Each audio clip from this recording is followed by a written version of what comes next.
नमस्कार दोस्तों, जय हिंद। स्वागत है आप सभी का यूपी रेगुलर क्लासेस के इस ऑनलाइन प्लेटफॉर्म पे। और जैसा कि आपको पता है कि अभ्यास सीरीज 2.0 में हम लोग यूपी पीएससी आरओ के लिए विशेष तौर पर पूरा रिवीजन कर रहे हैं, वो भी थ्योरी बेस में। ठीक है, तो आज हम लोगों की क्लास है साइंस की।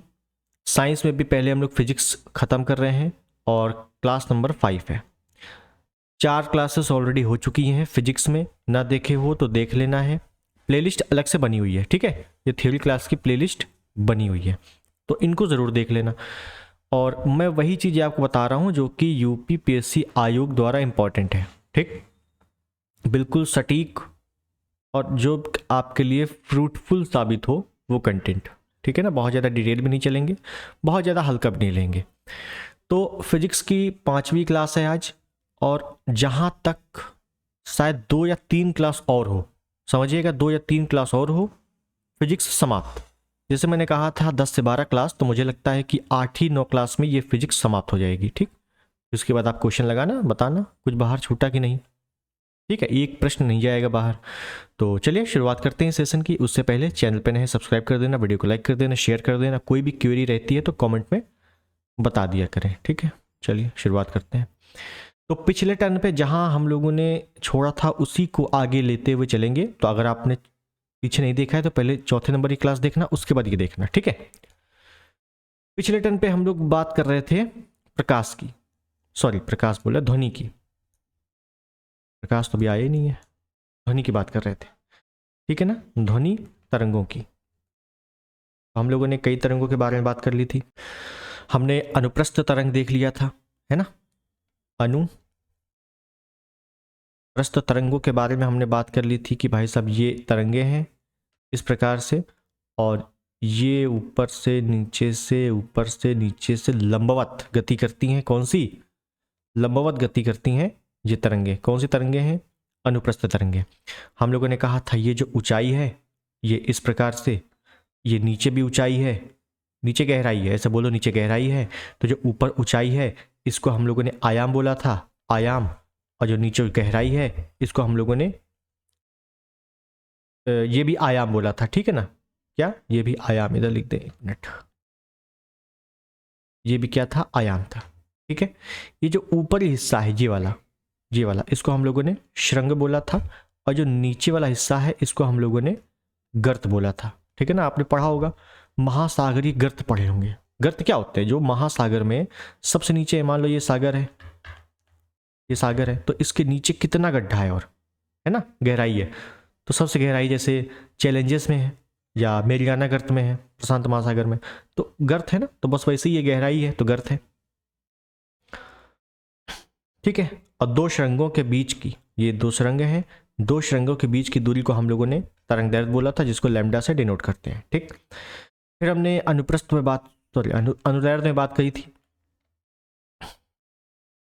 अनुदैर्घ्य तरंग, ये सभी तरंगे हम लोग जब फिजिक्स के बाद जियोग्राफी जब पढ़ेंगे उसमें भी आएंगी। ठीक है ना, भूकंप तरंगे भी आएंगी, तो ये सब तरंगे इंपॉर्टेंट है। अनुदैर्घ्य तरंगों के बारे में क्या देखा था कि अनुदैर्घ्य तरंगे क्या होती हैं? ये इनका ऐसे माध्यम होता है, लंबवत होती हैं और समानांतर आगे बढ़ती हैं। ठीक है ना, कैसे बढ़ती हैं समानांतर आगे? तो ये जो घनी घनी है इसको हम लोगों ने सघन बोल दिया था, या संपीडन बोल दो, ऐसे बोल दो संपीडन। ये विरलन। ठीक है ना, तो संपीडन और विरलन इसमें बनता है अनुदैर्घ्य में, और अनुप्रस्थ में संग और गर्त बनता है। ठीक है ना, बस ये अंतर है। दूसरी चीज, अगर एग्जाम्पल पूछ ले तो भाई अनुप्रस्थ का जो एग्जाम्पल है वो है प्रकाश तरंग। अगर आपसे पूछे प्रकाश तरंग कैसी है, अनुप्रस्थ है, और अनुदैर्घ्य है ध्वनि तरंग। अनुप्रस्थ तरंगे ठोस और द्रव की ऊपरी सतह पर गमन करती हैं, जबकि अनुदैर्घ्य सभी जगह, ठोस द्रव गैस सभी जगह। ठीक है ना, अंदर बाहर हर जगह। ठीक, तो यहां तक हम लोगों ने अच्छे से बात कर ली थी। अब आगे चले, आयाम देख लें। आयाम के बारे में एक एक पॉइंट, हालांकि आपको समझ में आ गया डायग्राम से क्या है, लेकिन फिर भी एक एक पॉइंट देख लें। क्या लिख सकते हैं इसमें? देखो, आप खुद ही देखो, इसमें हम ये लिख सकते हैं, कोई भी अगर कंपन कर रहा है कण, तो उसकी अधिकतम ऊंचाई या अधिकतम गहराई आयाम तय करता है, या अधिकतम ऊंचाई या अधिकतम गहराई जो तय करता है उसको आयाम कहते हैं। बस ये तो बोल सकते हैं, है ना। तो ये कह दें कोई कंपन करता हुआ कण महत्तम कितनी ऊंचाई तक, महत्तम कितनी ऊंचाई तय करता है।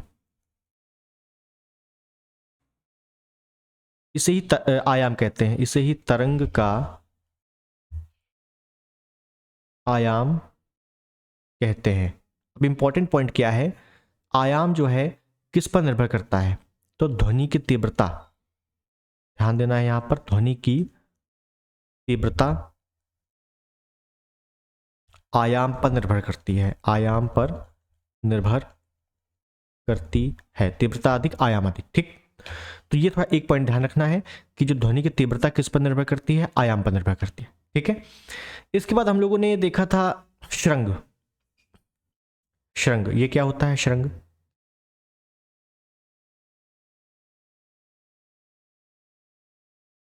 तो श्रृंग में क्या कह सकते हैं हम लोग कि कोई भी अगर माध्यम का कण है, एक कंपन ने पूरा करने में जितनी दूरी तय कर रहा है, समझो ये दूरी तय कर रहा है ना, जैसे मान लो ये यहां पे है, अब फिर इसके बाद ये दूरी है, मान लो हो सकता है ये भी तो होगा, कभी कभी ये भी कंडीशन बनती होगी जी वाली, इस प्रकार से। यहाँ तो दूरी बहुत कम है लेकिन यहाँ ज्यादा है, तो कितनी दूरी तय करता है कौन, कंपन, सॉरी कंपन करता हुआ कण कितनी दूरी तय करता है, तो जितनी दूरी तय करता है यही जो है श्रृंग कहलाता है, ठीक है।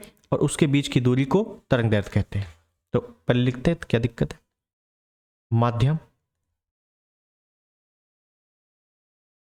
कंपन, माध्यम का कंपन करता हुआ कण एक कंपन पूरा करने में जितनी दूरी तय करता है, भाई बीच का क्षेत्र है ना, जितनी दूरी तय करता है,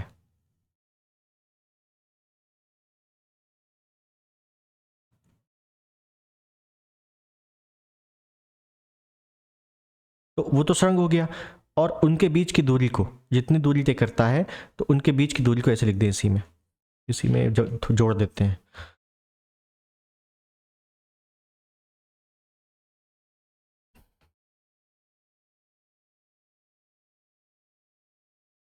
श्रृंग है तथा दो श्रृंग के बीच की दूरी तरंगदैर्घ्य है, ठीक है। ये तो एक परिभाषा है, परिभाषा से क्वेश्चन आते नहीं है, आएंगे कहां से, ये समझो। एक माध्यम से, कोई मान लो दूसरा माध्यम है, एक माध्यम है, उससे हमको दूसरे माध्यम में जाना है, उससे हमको दूसरे माध्यम में जाना है, मान लो ये माध्यम एक है, ये माध्यम दो है, बीच में कुछ है, एक माध्यम से दूसरे माध्यम में जाना है, तो क्या नहीं बदलेगा, क्या बदलेगी, तरंग की, तो भाई तरंग की चाल बदल जाएगी, चाहे वो ध्वनि तरंग हो, प्रकाश तरंग हो, ध्वनि की चाल बदलेगी, सॉरी चाल बदलेगी कि नहीं बदलेगी। मान लो हम बोल रहे हैं यहाँ पर बीच में कांच लगा हुआ है, तो हमने तो तेज बोला, लेकिन कांच की वजह से यहाँ पे तो आवाज ज्यादा है, लेकिन यहाँ पे तो डाउन हो गई ना, जैसी गई, क्यों, क्योंकि बीच में है, क्या है, कांच लगा है या दीवार है या कुछ भी है। तो एक माध्यम तो ये रहा, एक माध्यम तो ये रहा, तो एक माध्यम से दूसरे माध्यम में जाने पर चेंज होता है, क्या चेंज होता है, चाल चेंज हो जाती है। क्यों, चाल क्यों चेंज हो रही है, क्योंकि तरंग दैर्घ्य चेंज हो रहा है। अब तरंग दैर्घ्य हो सकता है बहुत ही छोटा हो, बहुत ही छोटा बने या बहुत ही बड़ा बने, वो माध्यम के ऊपर निर्भर करेगा। तो एक माध्यम से दूसरे माध्यम में जाने पर चाल बदलती है, क्यों, क्योंकि तरंग दैर्घ्य बदलती है। क्या नहीं बदलती, आवृत्ति नहीं बदलती, ध्यान दीजिएगा, एक माध्यम से दूसरे माध्यम में जाने पर क्या नहीं बदलता, आवृत्ति नहीं बदलता, आवृत्ति नो चेंज। बहुत इंपॉर्टेंट पॉइंट है ये, बहुत बार आ चुका है, ठीक है। तो इसको लिख दें एक बार, और यही बेसिक क्वेश्चन आते हैं, बहुत ज़्यादा आपको डिटेल में इसमें जाने की आवश्यकता है नहीं, क्योंकि यहाँ पे डिटेल में जाओगे तो ऐसी ऐसी थ्योरीज हैं जो ना कभी आई हैं ना कभी आएंगी, और न्यूमेरिकल है जो ना कभी आए हैं और ना कभी आयोग पूछेगा, ठीक है।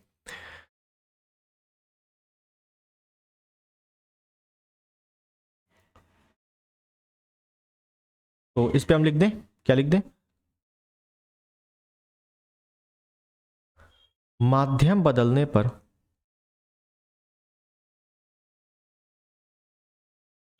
तरंग की चाल बदलती है क्योंकि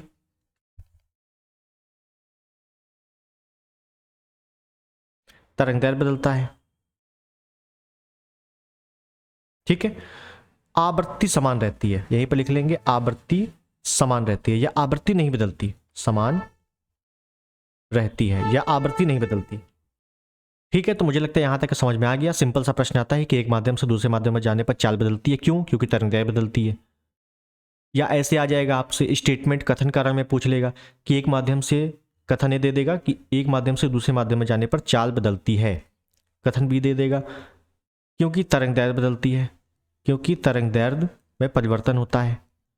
तो अब दे देगा ए सही है, बी उसका कारण है, केवल ए सही है, बी गलत है, केवल बी सही है, ए गलत है। तो इस प्रकार से प्रश्न देगा। तो ध्यान देना है कि ये दोनों सही है और एक दूसरे का कारण भी सही है। कारण भी सही है, क्यों? क्योंकि तरंग दैर्ध्य बदल रही है, तभी तो चाल बदल रही है। तो एक दूसरे का निर्भर कर रहा है, एक दूसरे के पूरक है। क्लियर? तो इसी टाइप से प्रश्न बनते हैं। चलिए आगे चलें। तो आगे में दो चीजें और देख लेते हैं, एक है आवर्तकाल और एक है आवृत्ति। आवर्तकाल, आवृत्ति। आवर्तकाल को टी से डिनोट करते हैं, आवृत्ति को एन से डिनोट करते हैं। ठीक है, अब मैं यहीं पर ओरली बोलूं तो है क्या? मान लो कोई माध्यम का कण है, एक कंपन पूरा करने में जितना टाइम लगा रहा है, समझो एक कंपन पूरा करने में, मतलब यहां से गया, यहां से गया, ये एक कंपन पूरा करने में जितना टाइम लगा रहा है वही आवर्तकाल है, वही आवर्तकाल है। और माध्यम का मान लो कोई कण है, एक सेकंड में जितनी बार कंपन कर रहा है एक सेकंड में, वही उसकी आवृत्ति है। ठीक है, तो इसमें ज्यादा कुछ है नहीं। इन दोनों में अगर संबंध पूछा जाए तो क्या बताओगे? T इक्वल 1/n, बस ये बता देना, या n इक्वल 1/t। ठीक है, मतलब आवर्तकाल आवृत्ति एक दूसरे के व्युत्क्रमानुपाती होते हैं, बस काम खत्म, इतना ही है। ठीक है, अब यहां से प्रश्न इंपॉर्टेंट बनते हैं, वो देख लेते हैं कि ध्वनि तरंगे, क्या ध्वनि तरंगे। अभी तो हम लोगों ने वो देखा, जहां तक हम लोगों ने कल छोड़ा था उसी को थोड़ा जस्टिफाई कर लिया। ठीक, ध्वनि तरंगे, ध्वनि तरंगे कितने प्रकार की? साउंड वेव्स, साउंड वेव कितने प्रकार की? 3। कौन कौन सी पढ़ा होगा? एक होती है अवस्रव, अवस्रव तरंगे, एक होती है श्रव्य तरंगे, श्रव्य तरंगे, एक होती है पराश्रव, पराश्रव तरंगे। यहां से कई सारे प्रश्न बनते हैं। ठीक है, बहुत सारे। कौन कौन से देखेंगे? मतलब पूरे चैप्टर की रीढ़ की हड्डी यही है, क्योंकि यहां से आपका जो ध्वनि निकलेगी, जो तरंगे निकलेगी, उसी से हम लोग आगे मैक नंबर भी निकालेंगे, मैक संख्या भी देखेंगे क्या होता है। ठीक, सोनिक बूम देखेंगे, देखना है। तो सबसे पहली चीज तो बेसिक पता है कि 20 हर्ट्ज से अगर डाउन है ध्वनि तरंगे तो वो अवसर्व में आएंगी। 20 हर्ट्ज से 20,000 हर्ट्ज के बीच में है तो वो श्रव्य में आएंगी। और पराश्रव्य क्या होती हैं? तो 20,000 हर्ट्ज से ज़्यादा हैं तो वो पराश्रव्य में आएंगी। ठीक है, बड़ी चीज़ ये है कि जो अवश्रव्य तरंगे हैं ये कौन सुन पाता है? तो ये कुत्ते बिल्ली सुन पाते हैं। कौन सुनता है? कुत्ते बिल्ली। आपने सुना होगा कि भूकंप जब आता है तो कुत्ते भौंकने लगते हैं, क्योंकि उनको पता चल जाता है तरंग है, अवश्रव्य तरंग है, तो उनको पता लग जाता है।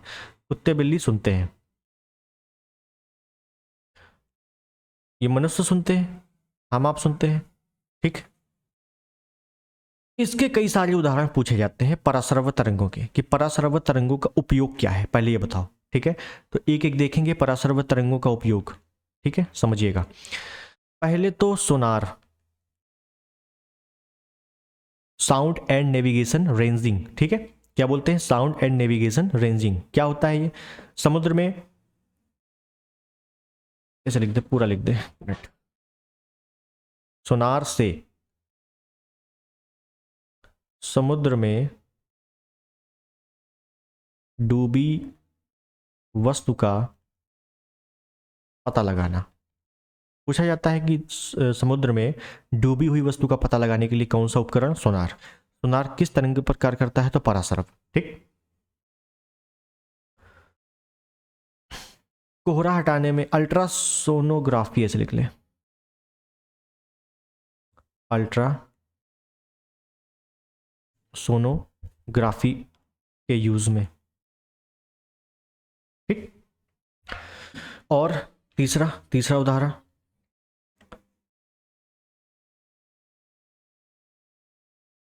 चमगादड़ इन्हीं तरंगों द्वारा उड़ते हैं, इन्हीं तरंगों द्वारा उड़ते हैं। आपसे पूछा जाए अगर चमगादड़ की उड़ने की कौन सी तरंग यूज होती है? तो परासरब। ठीक है। चौथा, गाल्टन की सीटी, ये थोड़ा याद कर लेना है। गाल्टन की सीटी में इन तरंगों का यूज होता है, इन तरंगों को ऐसे लिख लो, इन तरंगों को उत्पन्न किया जाता है, उत्पन्न किया जाता है। गाल्टन की सीटी एक है, गाल्टन वैज्ञानिक, उनकी सीटी में परासरब तरंगें उत्पन्न होती हैं। बस इतना याद रखो। ठीक है ना। तो ये कुछ बेसिक एग्जांपल मैंने बता दिए जो अक्सर पूछे जाते हैं। आगे चले। आगे पूछा जाता है, बताओ ध्वनि का वेग, ध्वनि का वेग। ठीक है। अब आपको यहां से प्रश्न मिलना बहुत अच्छे अच्छे शुरू हो जाएंगे जब आप घटना चक्र लगाओ या कोई भी अगर टेस्ट सीरीज लगाओ, ऐसे प्रश्न आते हैं। तो ध्वनि का वेग पहली चीज क्या है और किस पर निर्भर करता है, ये पूछा जाता है। तो बेसिक चीज आपको पता है कि ध्वनि क्या है? एक यांत्रिक तरंग है। चलने के लिए माध्यम की आवश्यकता जरूरी है। अनुदैर्ध्य तरंग के रूप में भी गमन करती है। ठीक है। माध्यम की आवश्यकता होती है। ध्वनि सबसे अधिक किसमें? ठोस में। ध्वनि का वेग सबसे अधिक ठोस में, फिर द्रव में और फिर गैस में। तीनों माध्यम में गमन करती है। सबसे अधिक ठोस में, फिर द्रव में, फिर गैस में। निर्वात में नहीं गमन करती। ध्वनि का वेग किस पर निर्भर करता है? तो velocity of sound under root E by D, या छोड़ दो अंडर रूट हटा दो, कौन सा हमें न्यूमेरिकल करना है? ई अपॉन डी। ध्वनि का वेग किस पर निर्भर कर रहा है? ई अपॉन डी। क्या है? ई क्या है? प्रत्यास्था।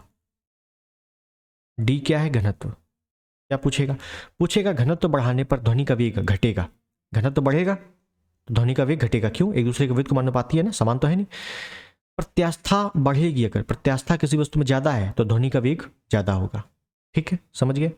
इसी वजह से आपने अभी अगर आपने पिछला वीडियो देखा हो तो मैंने बताया है कि सबसे अधिक प्रत्यास्था किस में होती है? स्टील में होती है। और सबसे अधिक ध्वनि का वेग भी किस में होता है? स्टील में होता है। ठीक है, ये मैं आपको बता चुका। एक दूसरे से लिंक है सारे क्लासेस। ठीक है, तो ध्यान देना। तो यहाँ तक आपको समझ में आ गई चीज़ें। बहुत ज़्यादा इसमें लिखने की ज़रूरत नहीं है, ना तो आता है वो सब। तो यहीं पे अगर लिखना चाहो लिख सकते हो कि ध्वनि का वेग, ध्वनि का वेग किसमें किसमें ध्वनि का वेग? तो पहले हम देख लें वायु में, पानी में, स्टील में।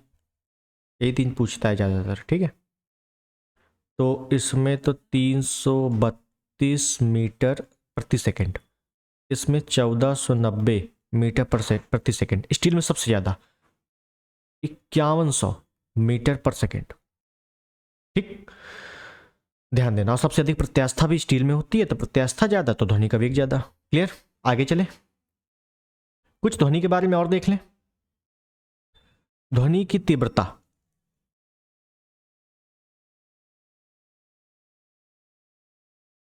ध्वनि की तीव्रता। तो ध्वनि की तीव्रता एक प्रकार का गुण है, एक विशेष गुण है। क्या है? एक विशेष गुण है, प्रॉपर्टी है। होता क्या है कि कोई भी ध्वनि धीमी है या तेज सुनाई दे रही है, ये पूरा का पूरा तीव्रता पर निर्भर करता है। अभी मैं जो बोल रहा हूँ, हो सकता है आपको धीमी लग रही हो आवाज़, आप तेज कर लोगे। किसी को तेज लग रही है वो धीमी कर लेगा।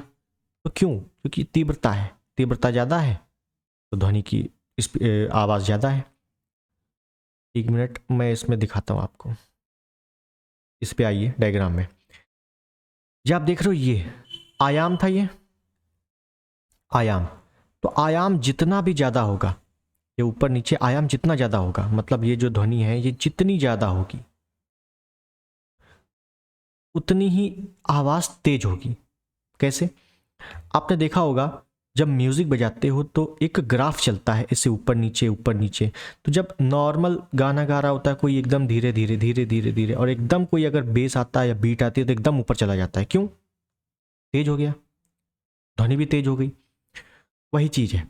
तो मैं सीधे लिख दूं कि कोई भी ध्वनि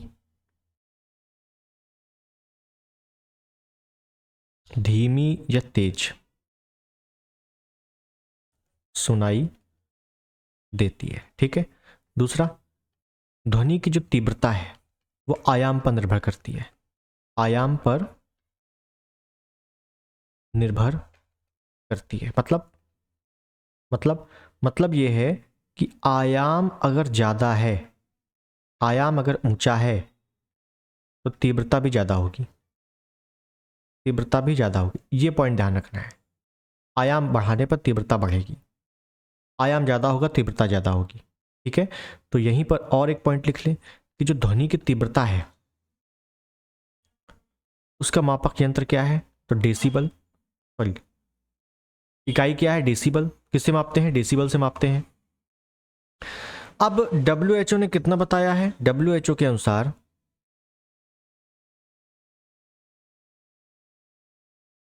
कितनी डेसिबल मानव स्वास्थ्य के लिए अच्छी है? मानव स्वास्थ्य हेतु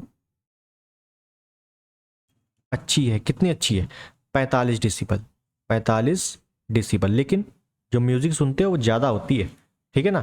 जो डीजे बजता है वो भी बहुत ज़्यादा है। तो मानव स्वास्थ्य के लिए कितना बेहतर है?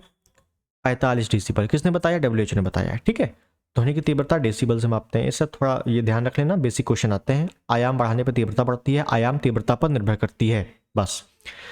अब यहीं पे आ जाए, मान लो अब साधारण बातचीत है तो 30 से 40 डेसिबल है। लाउड स्पीकर बज रहा है तो 80 से 90 है। पत्तियों की सरसराहट है 20 डेसिबल होती है। तो ये सब आप देख सकते हो, ठीक है ना। ये सब जो है तीव्रता कितनी डेसिबल कैसे होती है, ये जब बुक में आप पढ़ सकते हो, वरना मैं टेलीग्राम पे आपको दे दूंगा। ठीक है। लगभग 10-12 आपको याद करने होंगे, उनको मैं दे दूंगा, देख लेना। आगे बढ़ते हैं हम लोग। एक होता है तारत्व। तारत्व इसी को बोलते हैं इंग्लिश में पिच, या कभी कभी पिच ऐसे लिख कर आ जाता है परीक्षा में, और आप पढ़ के गए हो तारत्व तो ध्यान में नहीं आता ये कौन सा तारत्व, पिच कौन सी पिच है, क्रिकेट वाली पिच है क्या है, तो समझ में नहीं आता। ध्यान देना, पिच ही तारत्व है, तारत्व ही पिच है। ये भी एक विशेष गुण है। क्या है गुण? किसी की आवाज पतली होती है, किसी की आवाज भारी होती है, तो वो किस पर निर्भर करती है? तारत्व पर निर्भर करती है। और तारत्व किस पर निर्भर करता है? आवृत्ति पर निर्भर करता है। समझिएगा कैसे।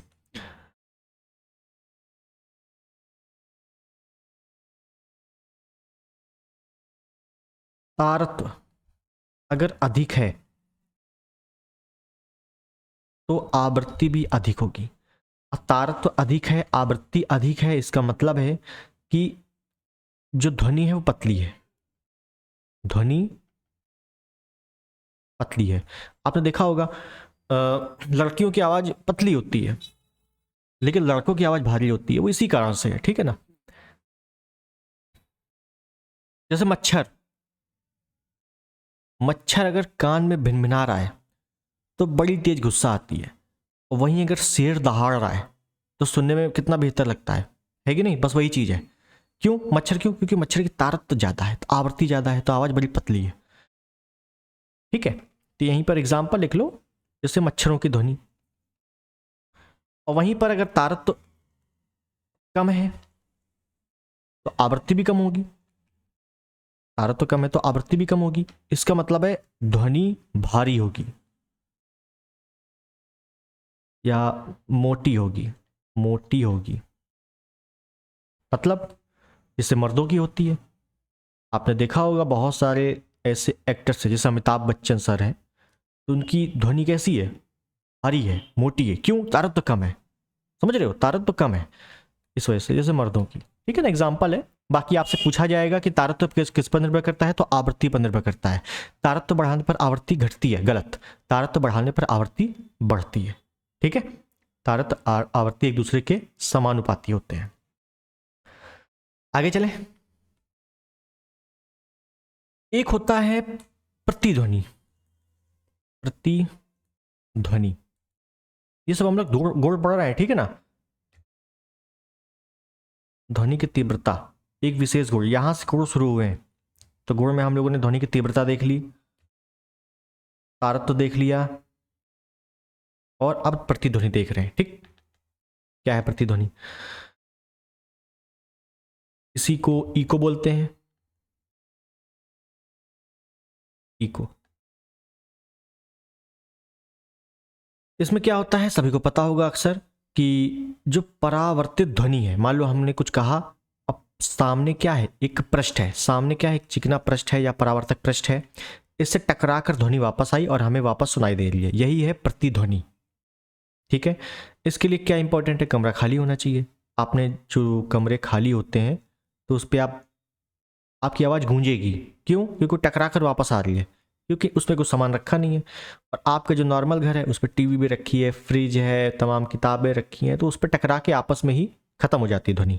ठीक है, प्रतिध्वनि के लिए इंपॉर्टेंट क्या है, चलो मैं पहले लिख देता हूं क्या है।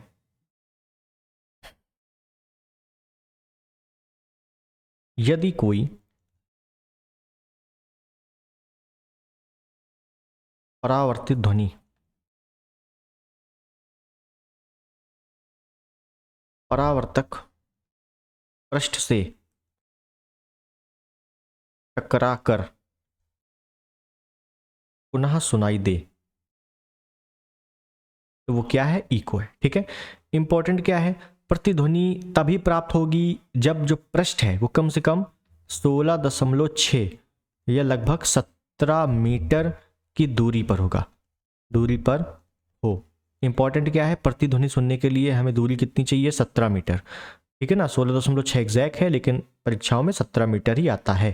ठीक, तो 17 मीटर, इसको हटाई दो, 17 मीटर ध्यान रखो। ठीक है ना, कितना, 17 मीटर हो गया, समझ में आ गया। आगे चले। एक है ध्वनि निर्बंध, ध्वनि निर्बंध, या इसी को अगर एक और देखे दृष्टि निर्बंध, चलो उसको बाद में देखेंगे, पहले इसी को देख लो। ध्वनि निर्बंध ये क्या है, ये क्या बवाल है, ध्वनि निर्बंध। तो ध्यान दीजिए, आप लगातार बोल रहे हो या मैं बोल रहा हूं, आप लगातार सुन रहे हो। ठीक है, तो जो मेरी एक एक शब्द है या एक एक मेरा वर्ण है आपके कानों पर पहुंच रहा है, मतलब समझिए आपके कानों पर, ये आपके कान है, आपके कानों पर जो ध्वनि आ रही है ये कितनी देर तक रुक रही है, कितनी देर तक, कितनी देर तक ये टिक रही है ध्वनि, कि लगातार आपको दूसरे दूसरे शब्द सुनाई दे रहे हैं। अब मैंने जितनी देर में ये सब बोला उतनी देर में लगभग मैंने 50-60 शब्द बोल दिए होंगे। तो 50-60 शब्द बोल दिए हैं, तो आप एक एक शब्द कितनी देर तक कान में टिक रहा है और वापस फिर निकल जा रहा है, मेरी बात समझे? वही है ध्वनि निर्बंधन। तो ध्यान देना है कि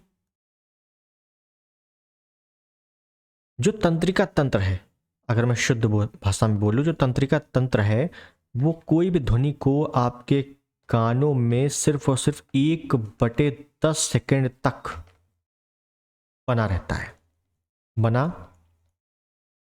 रहता है। 1/10 सेकेंड के बाद ही दूसरी ध्वनि सुनाई देती है। अब 1/10 सेकेंड बहुत कम है, ठीक है ना। तो इसी वजह से जो भी आपको बोलता है आपको साफ साफ समझ में आता रहता है एक एक शब्द, क्योंकि जैसे एक शब्द आया 1/10 सेकेंड आपको महसूस हुआ, फिर दूसरा शब्द आया 1/10 सेकेंड आपको महसूस हुआ, फिर तीसरा शब्द आया आपको महसूस हुआ, इसी प्रकार से एक शब्द बन गया और वो शब्द आपने पहचान लिया कि क्या बोला गया है। ठीक, तो ये बड़ी स्पीड में होती चीज़ें, तो ध्यान रखना है कि कोई भी अगर हमसे कुछ कह रहा है तो एक एक शब्द हमारे कान द्वारा तंत्रिका तंत्र तक 1/10 सेकेंड तक बना रहता है। उसके बाद दूसरा शब्द, उसके बाद दूसरा शब्द। ठीक, अगर फटाफट कोई बोले आपसे बहुत तेज स्पीड में तो आपको नहीं समझ में आएगा, समझ में ही नहीं आएगा। आप इसी जो वीडियो है इसको 3x पे कर लो, 4x पे कर लो, 5x पे कर लो, नहीं समझ में आएगा। क्यों? स्पीड बढ़ गई। तो आपके तंत्रिका तंत्र की क्षमता तो 1/10 ही है ना, समझ गए क्या है मामला? बस यही है। इसी टाइप से एक होता है, ये दृष्टि है, सॉरी ये ध्वनि है, एक होता है दृष्टि निर्बंधन। दृष्टि निर्बंध ये हम लोगों ने प्रकाश में देखेंगे हम लोग। इसमें क्या होता है, इसमें 1/16 सेकंड होता है।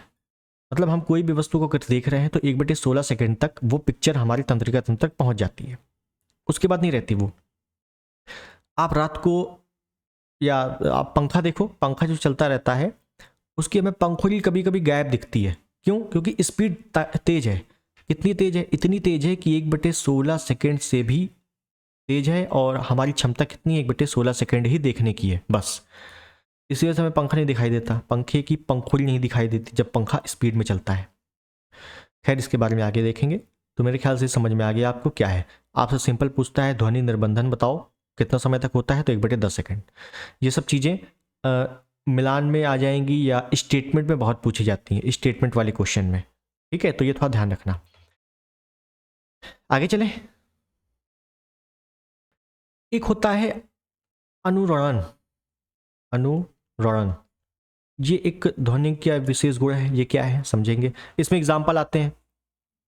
क्या होता है, एक ऐसी घटना है ये कि ध्वनि उत्पन्न होने के बाद जो परावर्तक पृष्ठ है, ये जो परावर्तक पृष्ठ होता है इसे टकरा कर ध्वनि वापस लौटती है, लेकिन वापस चारों तरफ लौट जाती है। और चारों तरफ लौट जाती है, और अगर सामने चिकनी दीवार है तो फिर यहां से लौटेगी, फिर यहां से लौटेगी। भाई मान लो यहां पर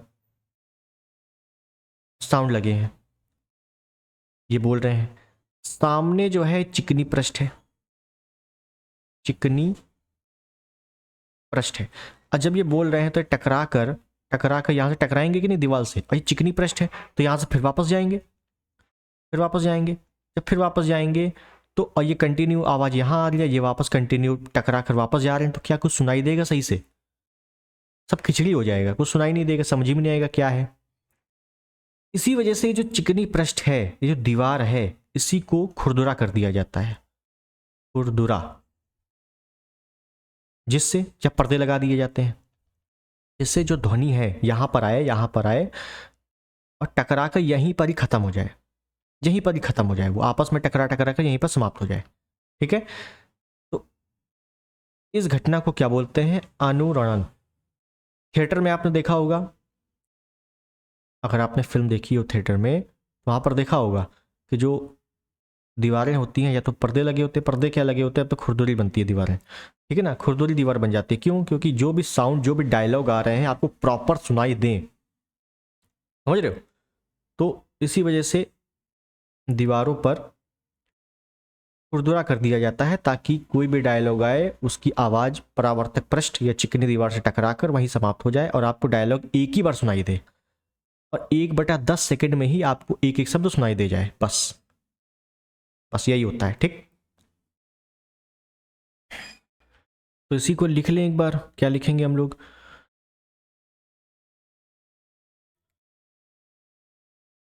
ऐसी घटना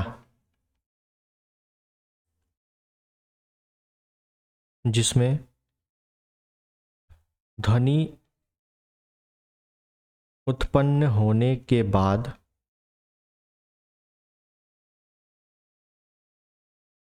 कई परावर्तक पृष्ठ। कई क्यों? क्योंकि मैंने बताया था यहां से साउंड निकला तो ये चारों तरफ चली गई, और यहां पे दीवारें हैं, मान लो एक ये पृष्ठ बन गया, ये पृष्ठ बन गया, ये पृष्ठ बन गया, है ना, तो ये वापस आ गए सब, तो ये कई परावर्तक पृष्ठ बन गए यहां पे। तो क्या है? कई परावर्तक पृष्ठों से टकराकर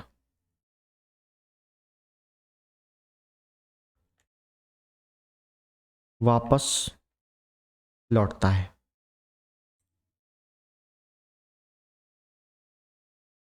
जिससे परावर्तित ध्वनि आपस में मिलकर प्रभाव उत्पन्न कर देती है, जिससे सुनने में बाधा उत्पन्न होती है। ऐसे लिख लो, सुनने में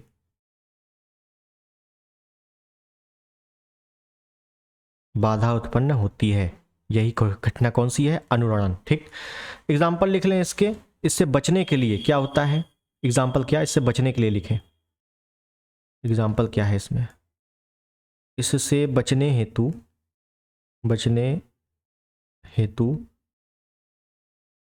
पृष्ठों पर पर्दे या खुरदुरा पृष्ठ बनाया जाता है।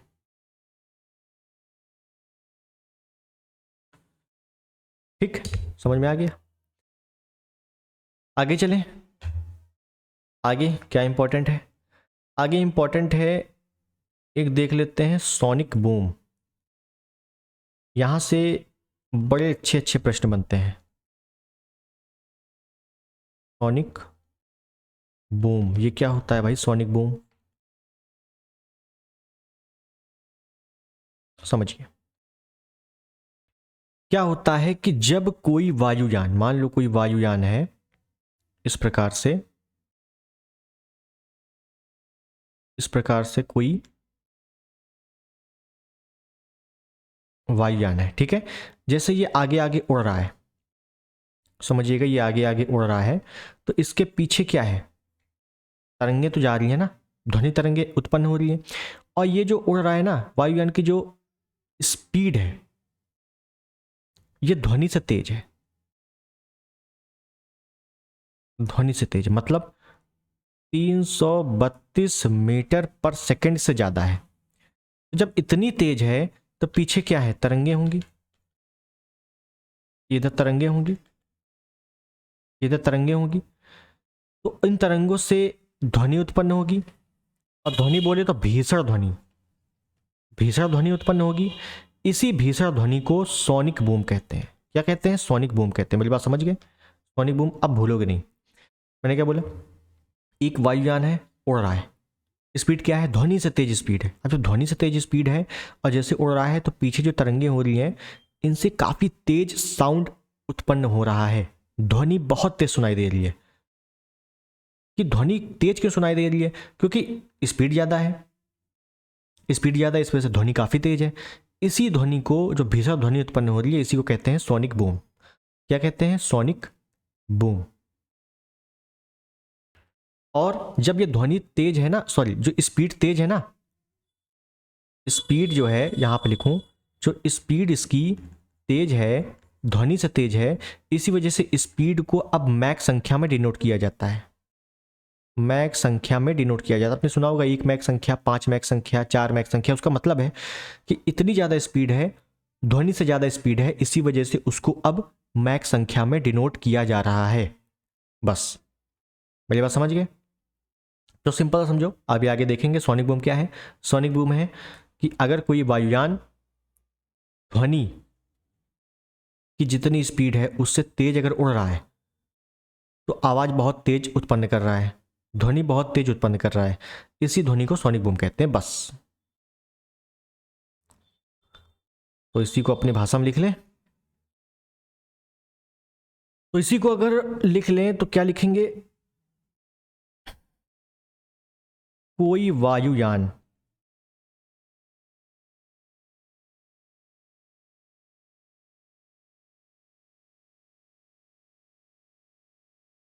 ध्वनि से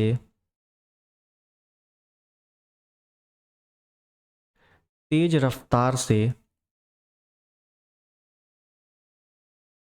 गति करता है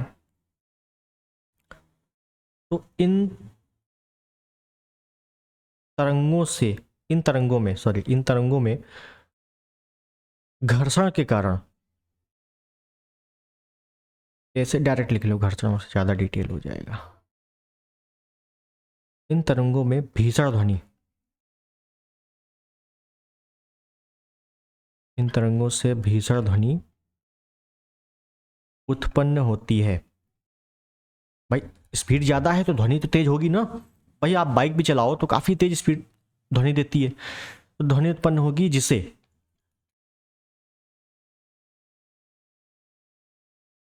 सोनिक बूम कहते हैं। बस काम खत्म। आगे देखो दूसरा, एक होता है शॉक वेव। यहां से ये प्रश्न बनते हैं कभी कभी। शॉक वेव या इसी को प्रघाती तरंगे बोलते हैं। ठीक है, प्रघाती तरंगे। अभी हम लोग आगे जब तमाम तरंगों को क्रम में लगाकर पढ़ेंगे ना, तो ये थोड़ा ध्यान रखेंगे आप लोग। शॉक वेव क्या होता है? तो शॉक वेव से तो समझ में आ रहा है कि ऐसी वेव जिससे शॉक लगे, यही है शॉक वेव, है ना? तो बिल्कुल सही है। समझो, मान लो कोई वायुयान उड़ रहा है आगे। ठीक है, ये कुछ वायुयान है, समझ लो इस प्रकार से। तो जब उड़ रहा है आगे की ओर, स्पीड ज़्यादा है, तो क्या है कि पीछे की तरफ विक्षोभ उत्पन्न हो रहा है।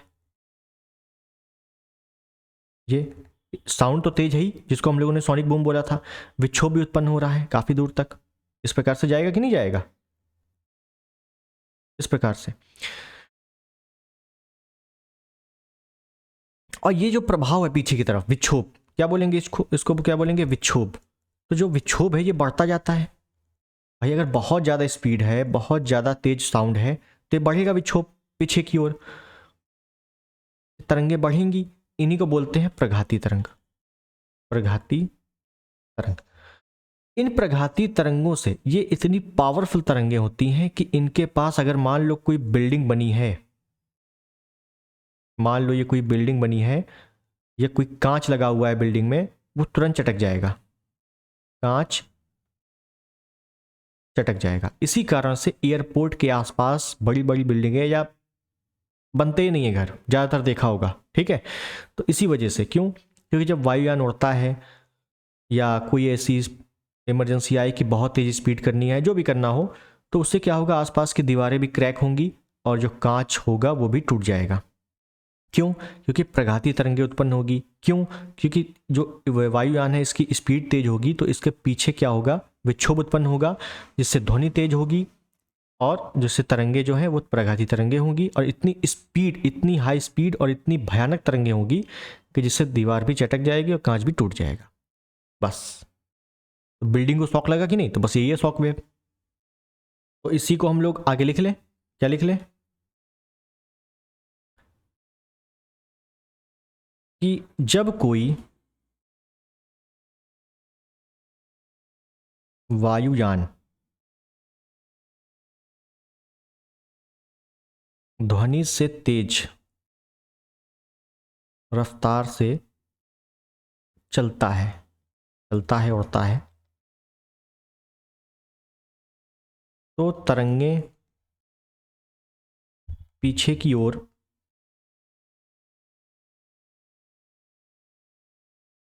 विक्षोभ उत्पन्न करती है।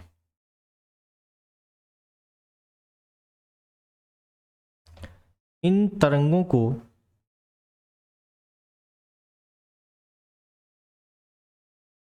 प्रघाती तरंगे कहते हैं। प्रघाती तरंगे। ये तरंगे पावरफुल क्यों हैं? क्योंकि जो वायुयान की स्पीड है वो ध्वनि से तेज है। अगर वायुयान नॉर्मल चल रहा है तो कोई दिक्कत नहीं है, लेकिन अगर वायुयान स्पीड ध्वनि से तेज है तो भाई प्रघाती तरंगे उत्पन्न हो जाएंगी। प्रघाती तरंगे कहते हैं। ऐसा लिख लें, यह तरंगे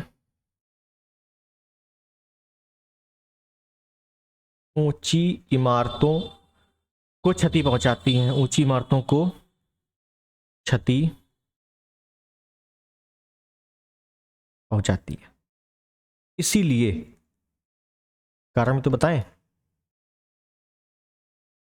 इसीलिए एयरपोर्ट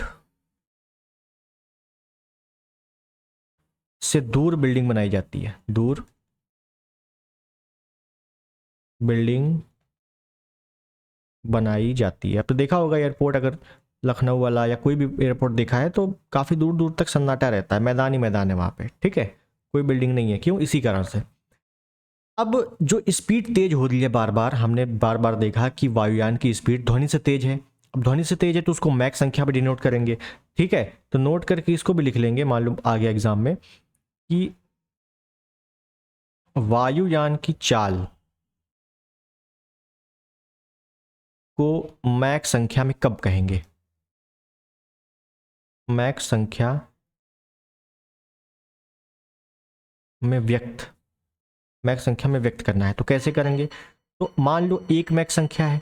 मान लो मैंने कहा कि ये जो वायुयान है इसकी स्पीड एक मैक संख्या है, इसका मतलब समझ जाना है, क्या समझ जाना है कि उसकी स्पीड कितनी है, 332 मीटर पर सेकेंड है। मैंने कहा ठीक है, तो ये समझ जाना पहले तो, एक मैक संख्या बराबर इतना। अब 3 कंडीशन आती है, एक पूछा जाता है ये बताओ सबसोनिक, एक होता है सुपरसोनिक, सुपरसोनिक, एक होता है हाइपरसोनिक, हाइपरसोनिक। तो सबसोनिक ध्यान रखना कि 1 मैक से कम चाल है अगर तो उसको बोलेंगे सबसोनिक। सुपरसोनिक 1 मैक से 5 मैक के बीच है तो सुपरसोनिक।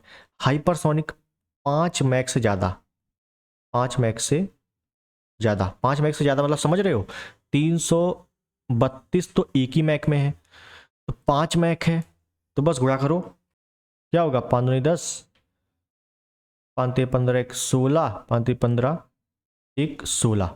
तो इतनी स्पीड मीटर पर सेकंड, इतनी स्पीड बढ़ जाएगी तो ध्यान रखना, तो इसमें तो बहुत भयानक प्रघाती तरंगें उत्पन्न हो जाएंगी, ठीक है। तो खैर ये सब एग्जाम्पल थे, आपसे जो पूछा जाता है यही पूछा जाएगा कि सबसोनिक, सुपरसोनिक, हाइपरसोनिक, एक मैक संख्या से कम, 1 से 5 और 5 से अधिक। ठीक, लास्ट पॉइंट पे आते हैं अपने, और लास्ट पॉइंट बहुत इंपॉर्टेंट है। यहां पे देखेंगे हम लोग कुछ प्रमुख तरंगें जिससे आपके 11 फरवरी 2024 के आरओ के परीक्षा में प्रश्न पूछे गए थे, वो देख लेते हैं एक बार। यहां पे जो तरंगें पूछी जाती हैं पहले तो तरंगों को आवृत्ति के क्रम में क्रम लगाई। जो आया था 11 फरवरी को पेपर, उसमें क्या पूछा था कि निम्नलिखित तरंगों को आवृत्ति कम से अधिक में लगाइए, कि सबसे कम आवृत्ति किस में है, फिर ज़्यादा, या ऊर्जा में आ जाएगा, या तरंग दैर्ध्य में आ जाएगा, तरंग लंबाई में आ जाएगा, तो सारी चीज़ें यहाँ बात कर लेंगे हम लोग, ठीक है। तो पहले तो आप लोग क्रम याद रखो, क्रम क्या है बताओ। तो क्रम है सबसे पहले रेडियो तरंग, ठीक है। मैं कॉमा लगा रहा हूं ना, मैं ग्रेटर देन लगा रहा हूं ना लेस देन लगा रहा हूं, क्योंकि पूरी चीजें बात करनी है हमको, ठीक है, ध्यान देना। तो रेडियो तरंग है, रेडियो तरंग के बाद माइक्रोवेव, माइक्रोवेव तरंग है, इसके बाद अवरक्त तरंग है, अवरक्त तरंग है, इसके बाद दृश्य तरंग है, दृश्य के बाद यूवी तरंग है, यूवी के बाद एक्स तरंग है, एक्स रेज, और इसके बाद गामा तरंग है। अब यहीं पर सब कुछ समझ लेना है, ठीक है, कैसे प्रश्न आएंगे। अब आपसे पूछेगा या तो इस क्रम में लगाओ या उस क्रम में लगाओ, क्रम ही तो देगा ना, इस पे अगर देगा तो समझो। रेडियो तरंग, पहले रेडियो की बात कर लें, एक मिनट।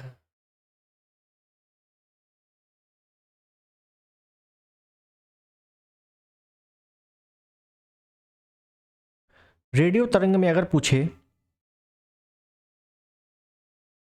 तरंग दैर्ध्य,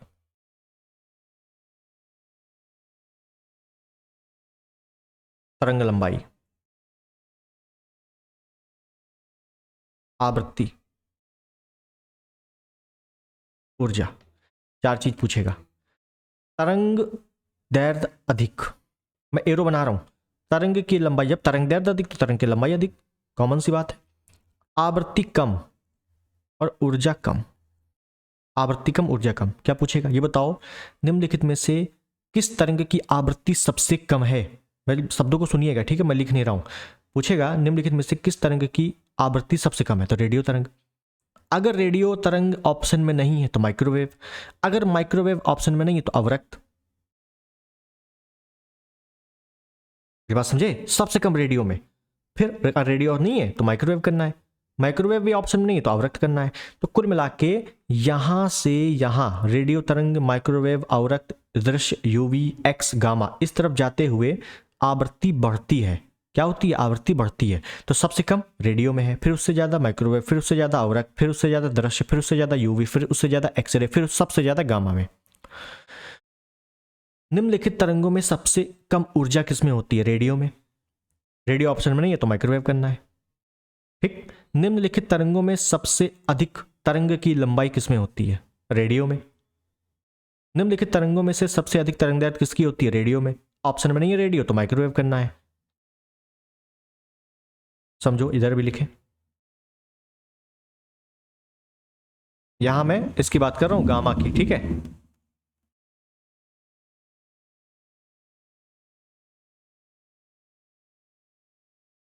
गामा की, समझो। तो यहां पे सबसे पहले हम क्या बात कर लें? तरंगदैर्घ्य और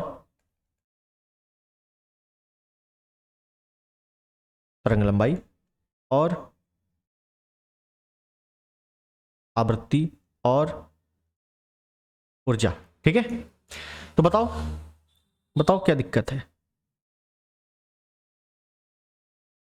इसको मैं चेंज कर दूं कलर, नहीं समझ में नहीं आएगा एरो कौन सा बना है। देखिए, तरंग दैर्घ्य यहां पर ज्यादा, तरंग की लंबाई यहां पर ज्यादा, आवृत्ति यहां पर कम, ऊर्जा यहां पर कम। तो जब यहां पे ऊर्जा कम है तो यहां ज्यादा होगी ना। ऊर्जा यहां पर ज्यादा, आवृत्ति ज्यादा, तरंग दैर्घ्य कम और तरंग की लंबाई कम, एक दूसरे के विपरीत हो गया। हमने कोने कोने वाले लिए हैं तरंग, बस क्या दिक्कत है। अब कैसे प्रश्न आएंगे? प्रश्न को समझना है, मैं लिख नहीं रहा हूं अब, ठीक है। इसी का स्क्रीनशॉट ले लो। यही तरंगे क्रम से लगी हुई हैं, बिल्कुल क्रम से लगी हुई हैं। रेडियो के बाद अवरक्त मत ले आना, रेडियो के बाद आता है माइक्रोवेव, फिर अवरक्त, फिर दृश्य, फिर यूवी, फिर एक्स और फिर गामा। समझो, प्रश्न समझो।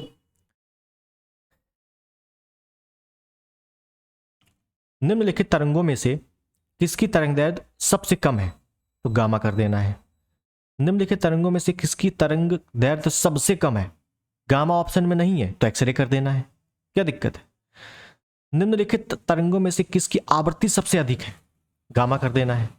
या निम्नलिखित तरंगों में से आवृत्ति को, एक मिनट ऐसे लिखे, क्वेश्चन बताते हैं। एक क्वेश्चन देखते हैं कि निम्न तरंगों को आवृत्ति के घटते क्रम में लगाइए। ए, बी, सी, डी। हाँ, ये देखिए, ये मैंने एक प्रश्न बनाया है, इस प्रश्न को अच्छे से देखना और इसी टाइप से प्रश्न आते हैं। पूछा है निम्न तरंगों को आवृत्ति के घटते क्रम में लगाइए। 4 ऑप्शन दिए हैं और 4 ऑप्शन के वे फिर ये दिए हैं, ठीक है। तो घटते हुए क्रम में लगाना है, आवृत्ति के घटते हुए क्रम में, मतलब सबसे अधिक आवृत्ति, फिर उससे कम, फिर उससे कम, फिर उससे कम, फिर सबसे कम। तो आवृत्ति के घटते हुए क्रम में लगाना है और बढ़ते हुए क्रम में, ऐसे प्रश्न बनते हैं, ठीक है। अगर बढ़ता हुआ क्रम आ जाए तो सबसे कम जिसमें आवृत्ति होगी वो पहले, फिर उससे ज्यादा, फिर उससे ज्यादा, फिर सबसे ज्यादा। तो आवृत्ति के घटते हुए क्रम में है तो इसका मतलब है सबसे ज्यादा पहले देखो, फिर उससे कम, फिर उससे कम, फिर उससे कम, तो घटता हुआ क्रम ऐसे आ जाएगा। तो सबसे ज्यादा आवृत्ति किसमें होती है? देखो, सबसे ज्यादा आवृत्ति होती है गामा में। देखो इधर है ना, गामा में आवृत्ति सबसे ज्यादा, तो गामा सबसे ज्यादा, तो 4 पहले आ जाएगा, ठीक है। उसके बाद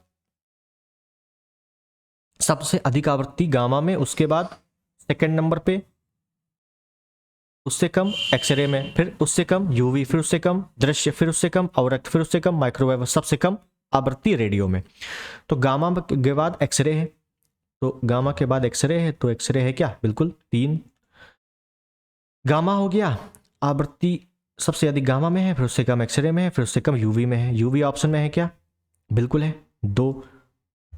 और फिर सबसे कम रेडियो, तो सबसे कम रेडियो में है आवृत्ति, तो रेडियो है क्या? बिल्कुल 1। 4 3 2 1, 4 3 2 1, option A is the right. बताओ भाई, समझ में आएगा नहीं? ऐसे प्रश्न आएंगे, ठीक है। तो ये एक एग्जाम्पल था, बाकी ये आपको याद करना है कि मान लो आ जाए तरंग की लंबाई सबसे ज्यादा। इस बार जो प्रश्न आया था वो क्या आया था? इस बार जो प्रश्न आया था वो आया था कि निम्नलिखित तरंगों को आवृत्ति बढ़ते हुए क्रम में लगाइए। हाँ, मुझे याद है, आवृत्ति के बढ़ते हुए क्रम में लगाइए। तो बढ़ते हुए क्रम में क्या है? तो पहले कम, फिर उससे ज्यादा, फिर उससे ज्यादा, फिर उससे ज्यादा, फिर उससे ज्यादा, फिर उससे ज्यादा, यही तो है बढ़ता हुआ क्रम। तो सबसे कम किस में थी? रेडियो में। सबसे कम रेडियो में, फिर उससे ज्यादा माइक्रोवेव, फिर उससे ज्यादा अवरक्त, फिर दृश्य में, फिर यूवी में, फिर एक्सरे में, फिर सबसे ज्यादा आवृत्ति गामा में, ठीक है। तो ये बढ़ता हुआ क्रम लगा देना है। तो इसको स्क्रीनशॉट ले लो या जो भी करना हो कर लो, ये क्रम याद कर लेना है बस, ठीक है। तो मेरे हिसाब से आपको बहुत अच्छे से मैंने सारी चीज़ें समझा दी हैं और अपना हो गया है चैप्टर खत्म। ठीक है, तो आज के वीडियो को यहीं पर समाप्त करेंगे। वीडियो कैसा लगा ज़रूर बताना। अगले टर्न पे हम लोग चलेंगे प्रकाश में, लाइट में भी बहुत अच्छे अच्छे प्रश्न आते हैं। ठीक है, और फिर उसके बाद एक दो चैप्टर और हैं। फिर हम लोगों को न्यूक्लियर फिजिक्स में भी काफ़ी कवर करना है। न्यूक्लियर फिजिक्स लास्ट में देखेंगे, न्यूक्लियर फिजिक्स क्या है। ठीक, तो सारी चीज़ें कवर हो जाएंगी। तो आई होप वीडियो को पसंद आया हो, चैनल पर नए हैं सब्सक्राइब कर देना, वीडियो को लाइक कर देना और शेयर कर देना। मिलते हैं अगले वीडियो में, तब तक के लिए नमस्कार, जय हिंद, वंदे मातरम।